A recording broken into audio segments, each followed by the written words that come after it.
Let's might Praveen Jagannath, history को चंद्रिका जानो। प्रसाद संतोखी, पृथ्वीराज सिंह रूपन, इरफान अली, इन नामों को सुनकर आपको क्या लगता है? ये नाम यूपी या बिहार के किसी गांव के प्रधान के नहीं हैं। ये नाम उन देशों के राष्ट्राध्यक्षों के हैं जो भारत से हजारों किलोमीटर दूर अटलांटिक और हिंद महासागर के बीच बसे हैं। आज मॉरिशस, गुआना और सूरीनाम जैसे देशों की पॉलिटिक्स, इकोनॉमी और डिप्लोमेसी पूरी तरह से भारतीय मूल के लोगों के कंट्रोल में है। लेकिन सवाल है कि ये लोग वहां पहुंचे कैसे? अगर इतिहास के पन्नों को पलटा जाए तो पता चलेगा कि आज जो लोग इन देशों के राष्ट्रपति भवनों में बैठे हुए हैं, आज से ठीक 125 साल पहले उनके परदादाओं को जानवरों की तरह जहाज़ों के निचले हिस्से में ठूंस कर यहाँ पर लाया गया था। इन लोगों के पूर्वजों को कोई सम्मान नहीं मिलता था, बल्कि इन्हें कुली कहकर बुलाया जाता था। इनके गले में जानवरों की तरह नंबर प्लेट लटकाई जाती थी। कोई ह्यूमन राइट इनका होता ही नहीं था। ये कहानी सिर्फ शोषण की कहानी नहीं है, ये दुनिया के उस सबसे बड़े अल्टीमेट रिवेंज की कहानी है जहां एक अनपढ़, शोषित और गुलाम मजदूर वर्ग ने बिना किसी हथियार के, बिना किसी खूनी क्रांति के एक बहुत बड़े सिस्टम को, अपने ही शोषकों के सिस्टम को हैक किया, उसे अपने पक्ष में मोड़ा और आखिरकार पूरे देश की सत्ता पर कब्जा किया। कैसे पीढ़ियों का दर्द एक खामोश बगावत में बदला और कैसे एक कुली का पोता उसी देश का किंग बन गया जहां पर उसके पूर्वजों को कोड़े मारे जाते थे। वीडियो को पूरा देखिएगा इस कहानी को जानने के लिए, क्योंकि अपना इतिहास नहीं जानोगे तो खुद को कैसे पहचानोगे। दोस्तों, हिस्ट्री कनेक्ट अब स्पॉटिफाई पर भी है। आपको डिस्क्रिप्शन में लिंक मिल जाएगा, वहां पर जाके आप हमारे चैनल को सब्सक्राइब कर सकते हैं, फॉलो कर सकते हैं और हमें आपके सपोर्ट की भी ज़रूरत है, तो सब्सक्राइब जरूर कीजिएगा स्पॉटिफाई पर हिस्ट्री कनेक्ट को। इस बगावत और सत्ता पलट को समझने के लिए हमें इतिहास के पन्नों को रिवर्स इंजीनियर करना होगा। आज जो कम्युनिटी फिजी, त्रिनिदाद और टोबैगो, गुआना और मॉरिशस में राज कर रही है, उसकी शुरुआत 1833 के एक बहुत बड़े ऐतिहासिक धोखे से हुई थी। उस साल लंदन में ब्रिटिश पार्लियामेंट ने बहुत ही प्राउड के साथ स्लेवरी एबोलिशन एक्ट पास किया। पूरी दुनिया में इसका जश्न मनाया गया कि अब ब्रिटिश एम्पायर में दास प्रथा खत्म हो गई है। ब्रिटेन के नेताओं ने इसे इंसानियत की सबसे बड़ी जीत बताया, लेकिन असल सच्चाई कागजों से अलग थी। दास प्रथा खत्म होने से अफ्रीकी दासों को तो आज़ादी मिल गई, लेकिन ब्रिटिश फैक्ट्री मालिकों और बागान मालिकों की रातों की नींदें उड़ गईं। मॉरिशस से लेकर कैरेबियन तक फैले बहुत बड़े बड़े चीनी और कॉफ़ी के बागान रातों रात वीरान हो गए। आज़ाद हुए दासों ने उन खेतों में दोबारा काम करने से इनकार कर दिया जहां उनकी पीढ़ियों ने कोड़े पे कोड़े खाए थे। ब्रिटिश इकोनॉमी के लिए ये एक भयानक क्राइसिस थी। चीनी उस दौर का वाइट गोल्ड हुआ करती थी। अगर बागान बंद होते तो ब्रिटिश खजाना खाली हो जाता। ये क्राइसिस तब और गहरी हो गई जब 1846 में शुगर ड्यूटीज़ एक्ट पास हुआ। इस कानून ने शुगर टैरिफ को बराबर कर दिया। इसका मतलब यह था कि अब ब्रिटिश बागान मालिकों को ब्राज़ील और क्यूबा की चीनी से मुकाबला करना था।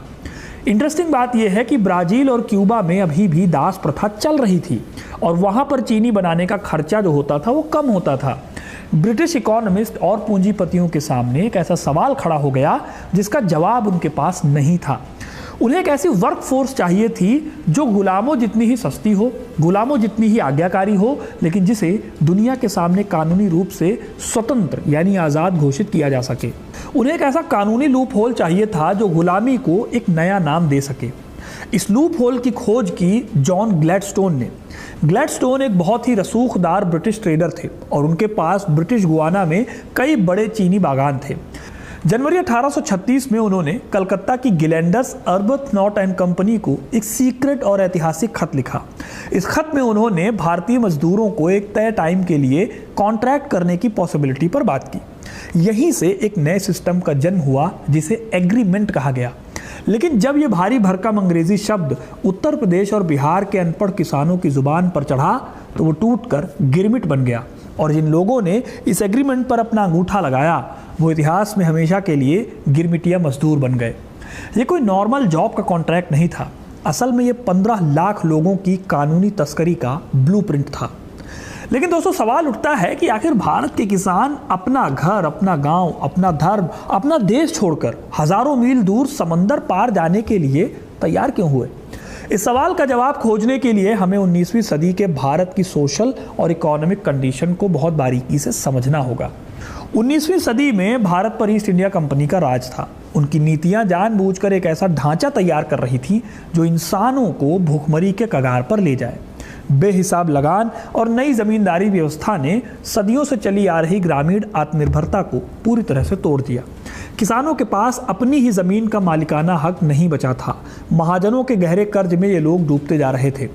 इसके ऊपर से ब्रिटिश मैनचेस्टर की मशीनों ने भारत के पारंपरिक कुटीर उद्योगों और जुलाहों को पूरी तरह से बेरोजगार कर दिया। ये हताशा अपनी पीक पर तब पहुंची जब 1837 और 1838 में उत्तर भारत, खास तौर पर आगरा और उसके आसपास के इलाकों में भयानक अकाल पड़ा। हालत ऐसी हो गई कि इंसान सिर्फ जिंदा रहने के लिए अपनी कोई भी कीमत लगाने को तैयार थे। अंग्रेज इसी हताशा का इंतजार कर रहे थे, लेकिन अंग्रेज खुद कभी गांव में मजदूर ढूंढने नहीं गए। उन्होंने इसके लिए भी लोकल एजेंट्स का एक बहुत ही शातिर नेटवर्क तैयार किया। इन लोकल एजेंट्स को अर्कटी कहा जाता था। ये अर्कटी भारत के ही लोग थे जो भारत के लोगों के ऊपर इतना बड़ा जुल्म ढाने वाले थे। British officer George A Grierson की 1883 में आई कॉलोनियल इमिग्रेशन की रिपोर्ट बताती है कि आर्कटियों ने बहुत ही प्लान्ड तरीके से यूपी के ईस्टर्न जिलों और बिहार के भोजपुरी भाषी इलाकों को अपना निशाना बनाया। ये अर्कटी गांव के मेलों, बाजारों और रेलवे स्टेशंस पर ऐसे लोगों को ढूंढते थे जो कर्ज में डूबे हुए हों या जिन्हें परिवार ने निकाल दिया हो। अर्कटियों ने मजदूरों को बहुत बड़े और झूठे सपने दिखाए। उन्हें बताया गया कि उन्हें बस पास के ही एक टापू पर जाना है जहां बहुत आसानी से पैसे कमाए जा सकते हैं। उन्हें कभी ये नहीं बताया गया कि उन्हें काला पानी यानी समुद्र को पार करना है। त्रिनिदाद को अक्सर चालाकी से चीनीदाद कहकर पुकारा जाता था ताकि अनपढ़ किसानों को ये लगे कि पास की ही कोई चीनी मिल है जहां उन्हें काम करना है। अब सवाल ये है कि क्या ये आर्कटिये सिर्फ मर्दों को ले जा रहे थे? जवाब है नहीं। इतिहासकार गयोत्रा बहादुर ने अपनी किताब coolie woman the odyssey of indenture में बताती हैं कि इन जहाज़ों में कई महिलाएं भी चढ़ीं। इनमें से कई महिलाएं ऐसी थीं जिन्हें समाज से बेदखल कर दिया गया था। कुछ जवान विधवाएं थीं जिन्हें समाज में सम्मान से जीने का हक नहीं था। कुछ ऐसी महिलाएं भी थीं जो अपने पतियों की हिंसा से भागना चाहती थीं। इन महिलाओं ने आर्कटियों के झूठ को भी अपने लिए एक मौके की तरह देखा। खैर, कहानी में अगर आगे बढ़ें तो ये मजदूर कलकत्ता के बंदरगाह पर इकट्ठा होते थे। समंदर में बड़े जहाज़ों को देखकर ऑब्वियस सी बात है इनको अपनी गलती का एहसास हुआ होगा, लेकिन तब तक देर हो चुकी थी। वो एग्रीमेंट यानी गिरमिट में बन चुके थे और वापस जाने का कोई रास्ता नहीं बचा था। 1838 में हेस्परस और विटबी नाम के जहाज़ भारतीय मजदूरों का पहला बड़ा जत्था लेकर ब्रिटिश गुयाना के लिए निकले। थियोफिलस रिचमंड उस ऐतिहासिक जहाज के चीफ सर्जन थे और उनकी डायरी आज भी उस भयावह सफ़र की गवाही देती है। रिचमंड की डायरी से पता चलता है कि भारतीय मजदूर अंग्रेज़ों के लिए सिर्फ कार्गो यानी सामान थे। जहाज़ों के निचले डेक में जहां हवा और रोशनी का कोई इंतजाम नहीं होता, लोगों को वहां जानवरों की तरह ठूंस दिया गया।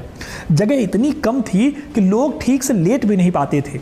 कुछ ही दिनों के अंदर जहाज़ों पर हैजा और पेचिश जैसी घातक बीमारियों का प्रकोप फैल गया। जो लोग मर जाते उनकी लाशों को बिना किसी धार्मिक संस्कार के सीधे समंदर की लहरों में फेंक दिया जाता, जैसे सड़े हुए सामान को फेंका जाता है। महीनों के इस खौफनाक सफ़र के बाद जब ये मजदूर मॉरिशस, फिजी या कैरेबियन आइलैंड्स पर पहुंचते तो उनका सामना एक नई और खौफनाक सच्चाई से होता। ये कोई पास का टापू या चिनिदाद नहीं था। वो दुनिया के दूसरे छोर पर एक बड़े गन्ना बागान में कैद हो चुके थे। शुरुआती ब्रिटिश इतिहासकार इस सिस्टम को एक सभ्यतावादी मिशन कहते थे। उनका तर्क था कि उन्होंने इन मजदूरों को भारत की गरीबी से निकालकर एक आधुनिक और एक प्रोडक्टिव लाइफ दी है। लेकिन 1970 के दशक में ह्यूग टिंकर जैसे इतिहासकारों ने इस नैरेटिव को पूरी तरह से ध्वस्त किया। टिंकर ने अपनी रिसर्च में यह साबित किया कि एग्रीमेंट सिर्फ एक कागजी धोखा था और कुछ नहीं। असलियत में ये अटलांटिक दास प्रथा का ही एक नया और कानूनी रूप था। बागानों में पहुंचते ही मजदूरों पर ऐसे कानून थोपे गए जो किसी भी सभ्य समाज में सोचे तक नहीं जा सकते। इनमें सबसे क्रूर नीति थी डबल कट। इस नियम के तहत अगर कोई कॉन्ट्रैक्चुअल लेबर बीमारी, थकान या किसी भी दूसरी वजह से एक दिन काम पर नहीं आता था तो सजा के तौर पर उसकी 2 दिन की सैलरी काट ली जाती थी। इसके अलावा आवारागर्दी कानूनों यानी वैग्रेंसी लॉज का भी जाल बिछाया गया। मजदूर बिना गोरे मैनेजर के रिटन पास के अपने बागान के बॉर्डर से एक कदम भी बाहर नहीं रख सकते थे। अगर वो बिना पास के पाए जाते तो उन्हें सीधे जेल में डाल दिया जाता या कोड़े मारे जाते। उनकी लाइफ गन्ने के खेतों में सुबह के अंधेरे से शुरू होकर रात के अंधेरे तक चलती थी। काम के दौरान बात करने या आराम करने पर भी अक्सर सज़ा मिलती थी। लेकिन दोस्तों, इन सब के बीच भी इन लोगों ने अंग्रेज़ों से लड़ने के लिए अपने तरीके खोज निकाले। ऑब्वियस सी बात है कि ये लोग भारत की आज़ादी के लिए नहीं लड़ रहे थे, लेकिन जहाँ पर ये गुलाम थे वो अपनी गुलामी को पूरी तरह से एक्सेप्ट भी नहीं कर रहे थे। इन मजदूरों के पास अपनी एक एजेंसी थी। जब खुले विद्रोह करने पर मौत की सजा तय थी तो मजदूरों ने सर्वाइवल और प्रतिरोध के नए स्ट्रेटेजिक तरीके खोज निकाले। जब सीधा हमला मुमकिन नहीं था तो उन्होंने काम धीमी करने की स्ट्रेटजी अपनाई, जिसे गो स्लो टैक्टिक्स कहा जाता है। उन्होंने गन्ने की कटाई के लिए इस्तेमाल होने वाले मचेते यानी हथियारों को जानबूझकर तोड़ना शुरू कर दिया। वो बहाने बनाकर काम रोक देते और कई बार रात के अंधेरों में खेतों में आग लगा देते। इसे अंग्रेज अधिकारी कभी साबित नहीं कर पाते थे कि इन्हीं लोगों ने ये आग लगाई है। इस तरह इनका रेजिस्टेंस यानी प्रतिरोध चल रहा था। हालांकि महिला मजदूरों ने इस प्रतिरोध में और भी बड़ा रोल प्ले किया, क्योंकि जहाज़ों पर महिलाओं की संख्या कम होती थी, यानी हर 100 मर्दों पर सिर्फ 30 से 40 औरतें होती थी। इसलिए बागानों में उनका भाव और मूल्य यानी वैल्यू बहुत बढ़ गई।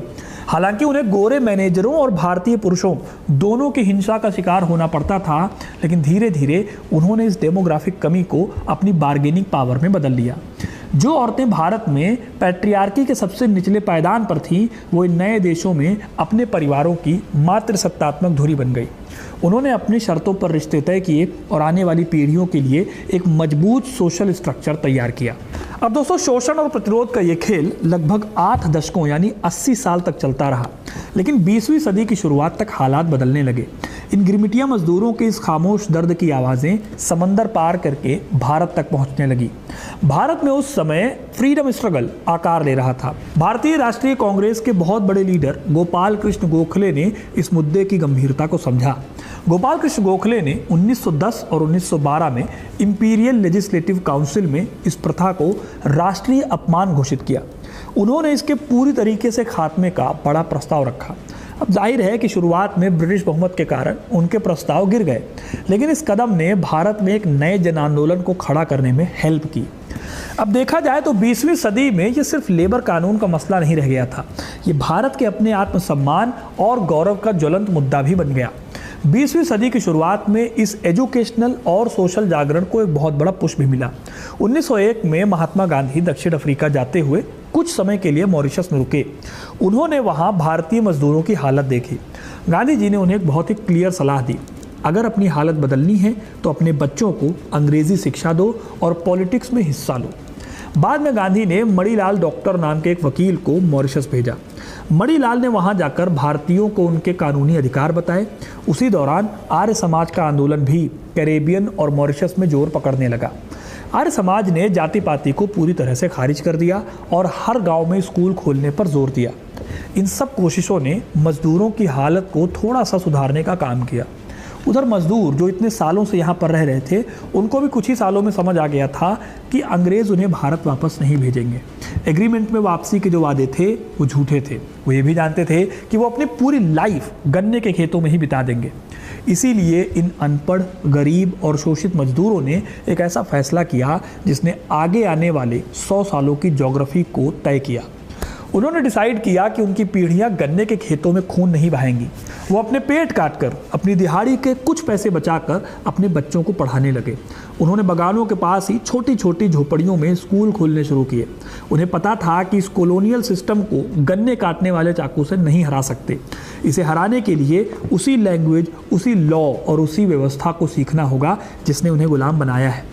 फिर इस पूरे सिस्टम के ताबूत में आखिरी कील C.F. एंड्रयूज और विलियम पियर्सन जैसे वेस्टर्न इंडोफाइल्स ने ठोकी। 1916 में इन दोनों ने पर्सनल रूप से फिजी का दौरा किया और एक बहुत ही इफेक्टिव रिपोर्ट तैयार की। इस फिजी रिपोर्ट ने दुनिया के सामने ब्रिटिश एम्पायर की असलियत को खोल कर रख दिया। इस रिपोर्ट में साफ तौर पर दर्ज था कि फिजी के बागानों में मजदूरों में सुइसाइड की दरें बेहिसाब ज़्यादा थी। महिलाओं का सिस्टमेटिक रूप से मोरल और फिजिकल पतन किया जा रहा था। जब ये डेटा दुनिया के सामने आया तो ब्रिटिश सरकार की इंटरनेशनली बहुत बेइज्जती हुई और एक मोरल प्रेशर का उसको सामना करना पड़ा। उसी टाइम पर फर्स्ट वर्ल्ड वॉर भी चल रहा था, जिसके चलते ब्रिटिश जहाज़ों की भारी कमी हो गई। इन सभी कारणों ने मिलकर इतना दबाव बनाया कि 1917 में भारत रक्षा अध्यादेश के तहत नई भर्तियों पर तुरंत रोक लगा दी गई और आखिरकार 1920 में बचे हुए सभी कॉन्ट्रैक्ट्स को ऑफिशियली रद्द कर दिया गया। इस तरह 1920 में गिरमिटिया मजदूरी का पूरी तरह से अंत हो गया। लेकिन अगर हम कहानी को 1920 में ख़त्म कर दें तो ये इतिहास के साथ बहुत बड़ा अन्याय होगा। इस कहानी का असली क्लाइमैक्स और सत्ता का पलटना अभी बाकी था। गिरमिटिया प्रणाली का शुरुआती परिणाम भले ही भयंकर मानवीय पीड़ा और मौत था, लेकिन इसके लॉन्ग टर्म इम्पैक्ट बहुत बड़े थे। जिन नरकटियों ने चंद सिक्कों के लिए अपने ही लोगों को बेचा था और जिन ब्रिटिश बागान मालिकों ने इन मजदूरों को जानवरों की तरह हाँका था, वो सब आज इतिहास के पन्नों से गुमनाम हो चुके हैं।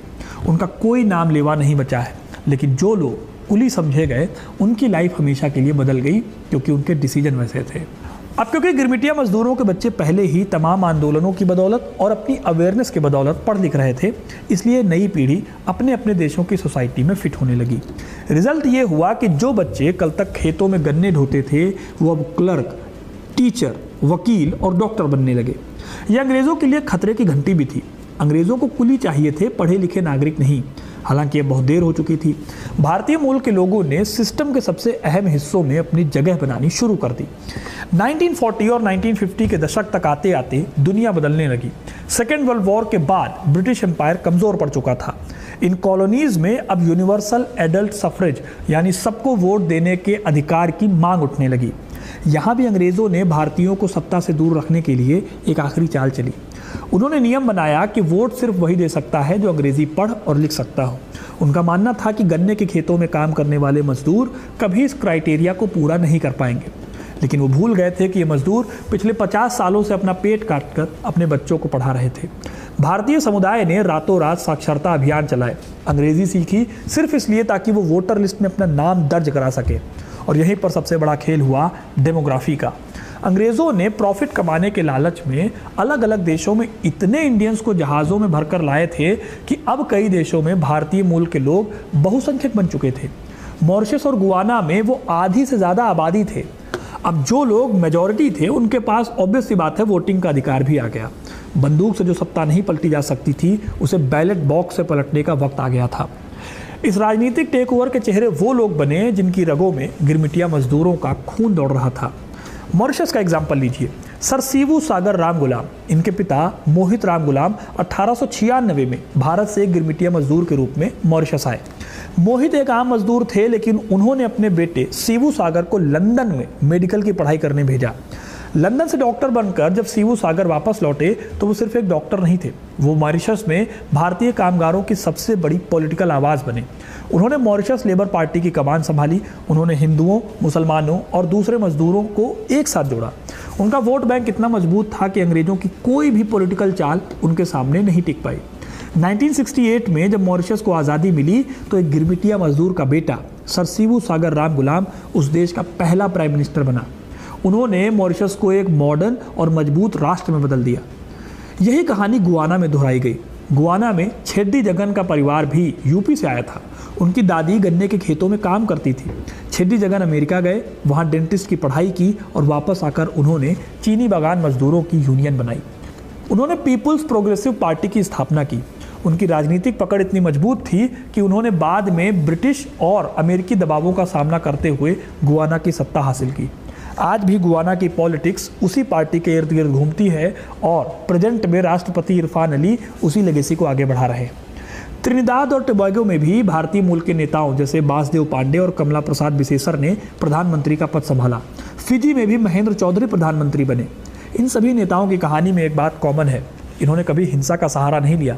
इन्होंने कॉलोनियल शासकों के बनाए हुए डेमोक्रेसी और कॉन्स्टिट्यूशन का इस्तेमाल उन्हीं के खिलाफ किया। जिन अंग्रेज़ों ने इन लोगों को कभी इंसान नहीं माना, उन्हीं के बनाए हुए संसद भवनों में अब ये भारतीय मूल के लोग कानून बना रहे थे। तो दोस्तों, ये थी कहानी कि भारत के लोग इतनी जगहों पर कैसे पहुँचे और कैसे इन छोटे छोटे देशों में इनकी अपनी सरकारें आज चलती हैं। कितना कुछ इन्होंने सहा है इस लेवल तक पहुँचने के लिए। बाकी आपको ये कहानी कैसी लगी कमेंट करके ज़रूर बताइए। ये वीडियो उन लोगों से शेयर कीजिए जिन लोगों को इस कहानी के बारे में शायद ना पता हो। और ऐसी इंटरेस्टिंग कहानियों के लिए, इतिहास से जुड़े रहने के लिए हिस्ट्री कनेक्ट को सब्सक्राइब ज़रूर करें। बहुत बहुत धन्यवाद।